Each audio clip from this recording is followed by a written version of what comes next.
प्रभु श्री राम जब लौट करके आए रावण को मार के,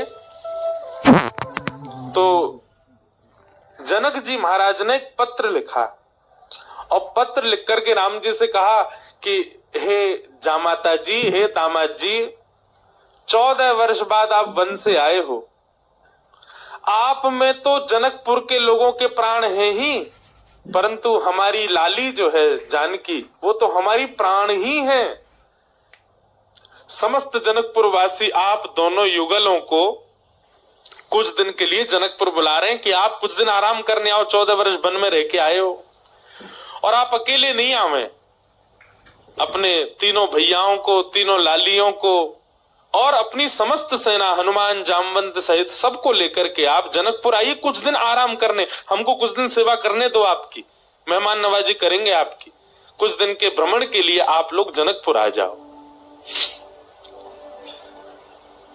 भगवान सभा में बैठे थे और सभा में बैठे बैठे जैसे ही जनक जी का पत्र आया तो भगवान ने हनुमान जी से कहा, पत्र पढ़ के सुनाओ, क्या बोल रहे हैं हमारे ससुर जी। हनुमान जी ने पूरा पत्र पढ़ा।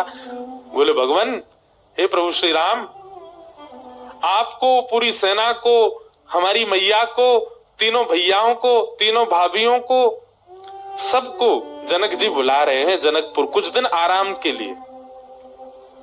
सबरे बंदर उछलने लगे। बोले, जय हो, बढ़िया भयो, अब आनंद आएगा, जनकपुर में जाएंगे, हम सब अपने हाथ पांव दबाएंगे। बहुत युद्ध करके आए रावणों से, रावण की सेना से, और बढ़िया मालपुआ खावे को मिलेगा। राम जी की बारात में तो हम नहीं जा पाए थे, पर बारात की चर्चा हमने सुनी थी। वहां तो भैया बड़े पकवान बने थे, हम सब जाएंगे। ब्राह्मण, सारे बानर इतने ज्यादा उत्सुक हो गए, हम सब जाएंगे। बानरों की उत्सुकता देख करके राम जी बोले, शांत हो जाओ भैया। अब भाई देखो, हमारा निर्णय यह है कि जनकपुर हमारी ससुराल है और कहीं भी नाक कट जाए चलता है, पर ससुराल में हमारी नाक ऊंची रहनी चाहिए।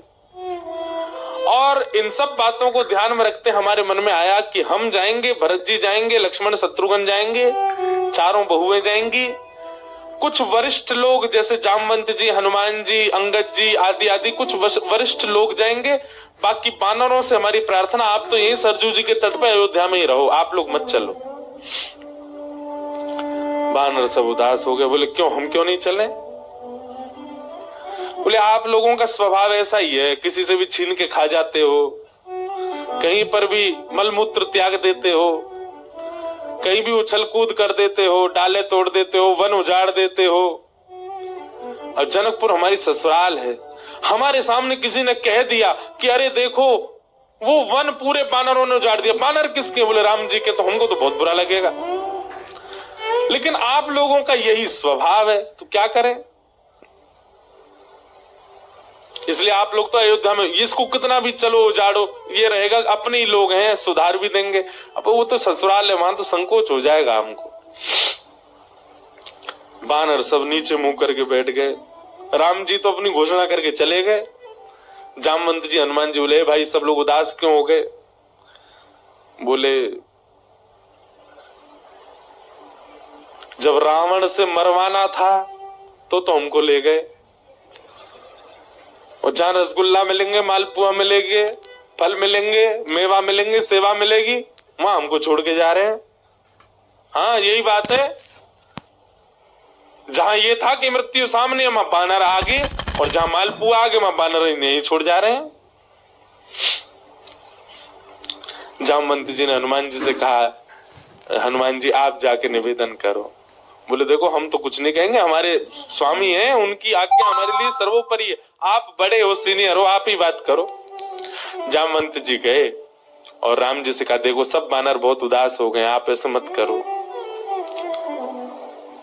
मैं जिम्मेवारी लेता हूं, एक पत्ता भी जनकपुर का टूटेगा नहीं किसी वृक्ष का। ले देखो आ गए ऊपर से। इनकी काम की बात चली, सुनवे आए हैं। बोले, आपके ससुराल में एक चीज भी यहां से वहां नहीं होगी, हमारी गारंटी। राम जी बोले, भैया 100, 200, 300 बंदर नहीं है, करोड़ों बंदर हैं, किस किस को संभालोगे? बोले, हमारी जिम्मेवारी।